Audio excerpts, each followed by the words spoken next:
Om Swastiastu, selamat malam pemirsa Bali TV. Kami hadirkan kembali Bali Post Talk. Pada kesempatan malam hari ini, kami akan berbincang-bincang dengan narasumber terkait peran desa adat dalam memutus rantai penyebaran COVID-19. Pemirsa, kasus positif COVID-19 di Bali semakin meningkat. Kondisi ini tentu memberikan dampak yang signifikan terhadap kehidupan dan tatanan sosial masyarakat Bali. Sejumlah kebijakan dalam upaya memutus sebaran pandemi COVID-19 telah dilakukan pemerintah daerah, baik di tingkat provinsi, kabupaten, kota sebali. Namun peningkatan kasus masih tetap terjadi. Karena itu diperlukan sinergi semua komponen untuk bisa bahu-membahu mengatasi pandemi COVID-19 ini. Tak terkecuali peran desa adat. Nah, apa yang bisa dilakukan desa adat dalam upaya memutus rantai pandemi COVID-19? Saat ini kami sudah terhubung dengan dosen Fakultas Hukum Universitas Udayana yang juga penggiat hukum kesehatan masyarakat, Bapak Dr. Inyoman Bagiastre SHMH. Om Swastiastu, selamat malam Bapak. Om Swastiastu, selamat malam. Iya, terima kasih untuk waktunya bersama kami. Baik Bapak, langsung kami bertanya tentang saat ini memang Bali dalam kondisi yang memprihatinkan, karena tadi juga update terbaru bahwa Bali masuk dalam 10 besar provinsi dengan kasus COVID-19. Ini terkait dengan pandemi COVID-19 ini, apa yang sebetulnya bisa dilakukan desa adat khususnya dalam memutus mata rantai penyebaran virus COVID-19 ini, Pak? Baik, terima kasih.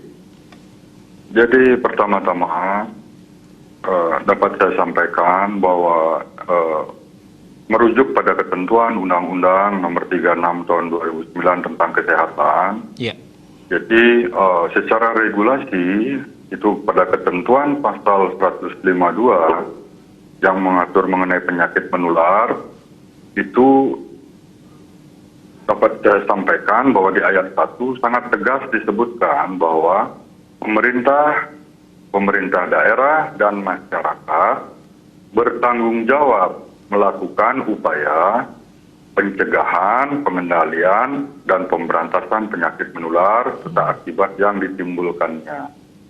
Jadi, saya ingin menegaskan bahwa komponen-komponen yang memang harus bertanggung jawab dalam hal ini itu tidak hanya serta-merta kita berharap terhadap pemerintah pusat dan pemerintah daerah.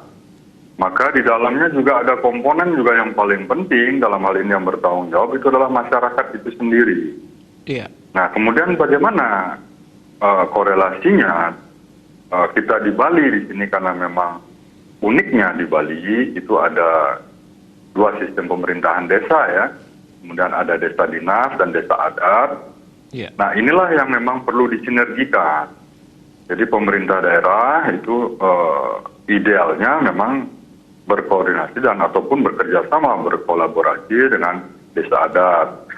Jadi saya melihat kalau merujuk pada ketentuan peraturan daerah nomor 4 tahun 2019 tentang desa adat Bali, itu pada bab 5 mengenai tugas dan wewenang desa adat, sudah jelas disebutkan pada ketentuan pasal 21 bahwa desa adat memiliki tugas mewujudkan kasuksesan desa adat yang meliputi ketentraman, kesejahteraan, kebahagiaan, dan kedamaian skala dan niskala.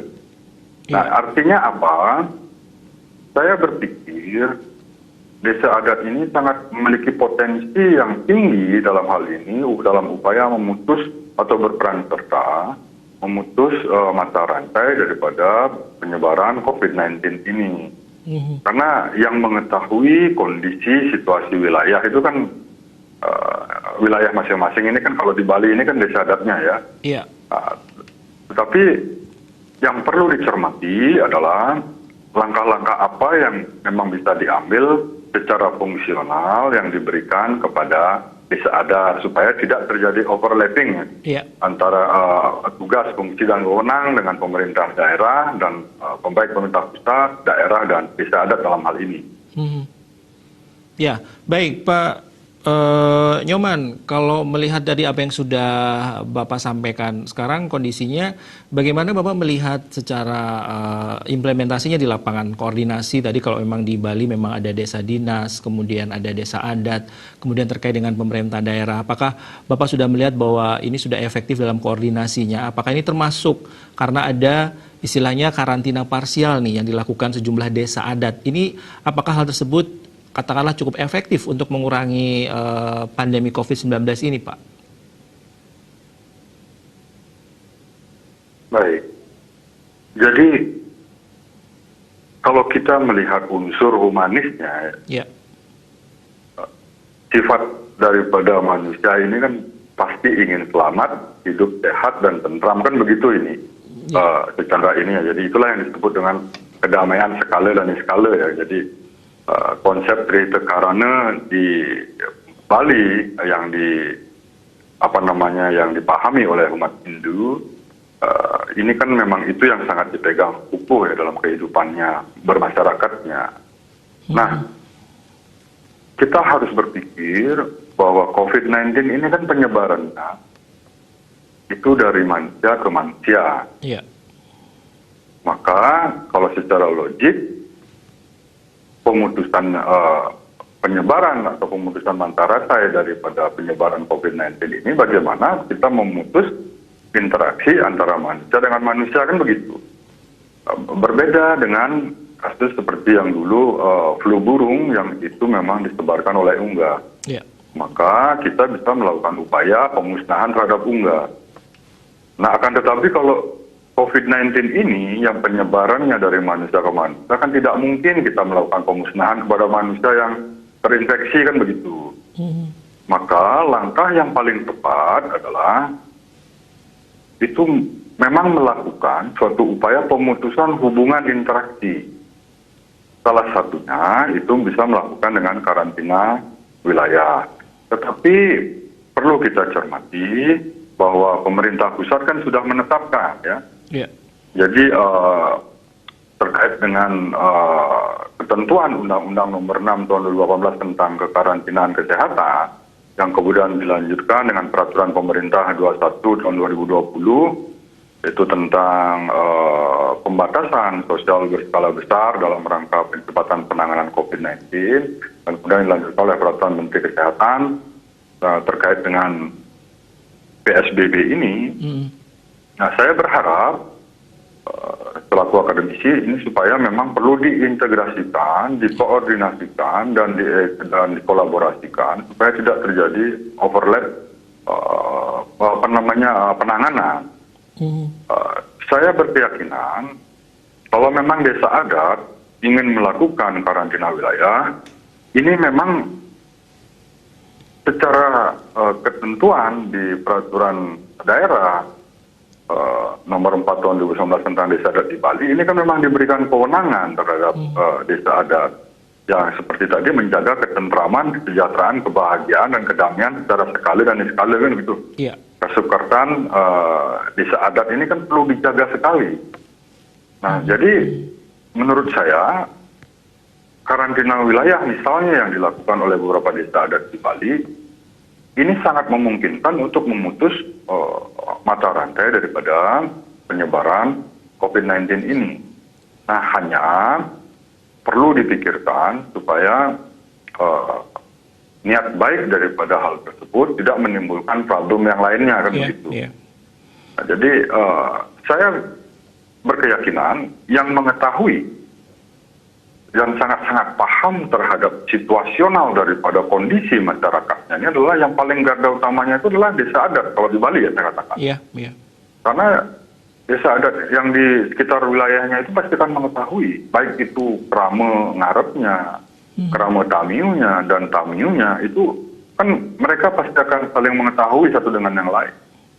Baik. Nah, memang idealnya kalau dilakukan karantina wilayah ini apakah full atau penuh atau bagaimana konsep. Nah, jadi bentuknya ini memang perlu segera dibahas ya. Yaitu koordinasi dengan pemerintah daerah, dinas kesehatan, provinsi Bali dan desa adat. Kemudian ada Parisada Hindu Dharma mungkin juga akan ikut bagaimana memformat ini supaya apa ya, yang paling penting adalah bagaimana membatasi apa namanya interaksi antara manusia satu dengan yang lainnya. Apalagi sekarang ini kita ketahui COVID-19 ini ada sedikit perubahan terhadap apa namanya gejala yang ditimbulkan oleh tersuspek ya. Jadi kadang-kadang tanpa gejala. Nah, hal ini yang tidak disadari bila mana interaksi itu tetap dibiarkan. Nah, jadi makanya saya di awal dengan Undang-Undang Kesehatan itu disebutkan memang harus bertanggung jawab masyarakatnya sendiri. Bila mana berpotensi, beresiko, maka harus memiliki kesadaran secara personal agar bisa mengkarantina mandiri paling tidak ya. Jadi menyadari hal itu dengan penuh dan sungguh-sungguh agar tidak nanti menularkan atau memang tertular dari yang lainnya. Jadi intinya adalah poin penting yang harus dipikirkan pada saat ini baik oleh pemerintah daerah Provinsi Bali dan instansi terkait serta juga desa adat ini tidak bisa kita abaikan ya peran fungsinya. Saya tegaskan ini desa adat ini tidak bisa diabaikan fungsinya dalam hal ini. Maka saya menghimbau di momen ini supaya mari bahu-membahu bersama-sama semua elemen masyarakat, karena kita tahu di Bali ini kan sangat-sangat plural dan heterogen. Jadi makanya ada kerama ngarepnya, ada kerama tamiu, ada tamiu. Nah, siapapun itu dalam konteks upaya membatasi ruang gerak daripada virus atau COVID-19 ini adalah mengurangi interaksi. Jadi baik, Pak Nyoman, kemudian mengemuka ada usulan ini dari Majelis Desa Adat dan juga PHDI untuk melakukan, saya harus berhati-hati menyebut karena juga tadi istilah nyepi juga tidak boleh digunakan begitu ya, artinya akan mengurangi makna dari nyepi yang biasanya kita lakukan setiap tahun. Ada nyipeng istilahnya, artinya melakukan tidak melakukan aktivitas, tidak melakukan bepergian selama 3 hari di Bali ini Pak. Ini bagaimana pendapat Bapak ini terkait hal tersebut? Baik, terima kasih. Jadi kalau saya secara dari akademisi melihatnya, apapun istilah yang digunakan, baik itu lockdown, karantina wilayah, atau juga itu pembatasan sosial berskala besar, atau kita juga ada wacana menggunakan nyepi atau sipeng, ini kan intinya bahwa upaya dalam membatasi ruang gerak interaksi antara masyarakat di dalam masyarakat ya. Nah, perlu juga saya intinya sangat setuju bila mana dilakukan hal itu, akan tetapi perlu sekiranya dipikirkan dengan baik langkah strategi dan format seperti apa yang akan dilakukan. Mengingat kita di Bali ini kita tidak boleh abaikan bahwa sangat-sangat plural dalam masyarakatnya. Jadi ada kerama yang memang kerama ngarep, kalau di konsep desa adat kan begitu, jadi ada kerama ngarepnya, ada kerama tamiu dan ada tamiu. Nah, saya kalau dari segi akademisi mungkin bisa menyarankan agar memformatnya lebih generik, lebih general. Kalau masalah ini apa namanya lockdown dan apapun itu istilahnya, ini kan kita sudah terbiasa di Bali melakukannya dengan salah satu catur berata penyepian yang disebut dengan amati lelungan kan begitu. Ini kan tidak asing bagi kita ya, jadi kita tidak ada boleh keluar rumah beraktivitas di luar, itu yang kita biasa sebut dengan amati lelungan. Nah, saya dalam momen ini apa mungkin bisa digunakan untuk dasar pertimbangan. Karena yang saya pikirkan, niat baik daripada yang dilakukan upaya ini membatasi interaksi, saya khawatirnya ini ada panic buying ya, sebelum dan sesudah melakukan itu. Kekhawatiran saya malah nanti kontraproduktif. Niatnya untuk membatasi ruang gerak, tetapi sebelum dan pasca melakukan istilah sipeng yang tadi disampaikan itu, nanti malah menimbulkan konsentrasi masyarakat berkumpul itu malah tambah banyak. Karena mereka pasti sebelum dan sesudah itu pasti berpikir untuk pemenuhan kebutuhan pokoknya. Maka saya berkeyakinan itu supermarket, minimarket, baik itu pasar tradisional, modern itu pasti akan akan apa namanya padat ya. Nah, bagaimana social distancing 1,5 meter ini bisa mungkin dilakukan? Tidak mungkin, saya pikir. Ya. Nah, jadi niat baik ini perlu dipikirkan lebih lanjut adalah bagaimana format yang akan digunakan.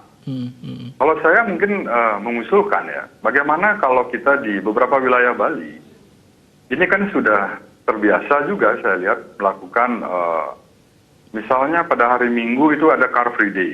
Ya. Mungkin kita bisa tiru, ada istilahnya menggunakan Human Free Day mungkin. Jadi gunakan hari apa misalnya, hari Sabtu Minggu itu Human Free Day, untuk dalam upaya mengurangi interaksi masyarakat itu selama COVID-19 ini masih ada. Baik. Karena sepengetahuan saya, sampai detik ini tidak ada yang bisa memprediksi kapan COVID-19 ini akan berakhir. Iya.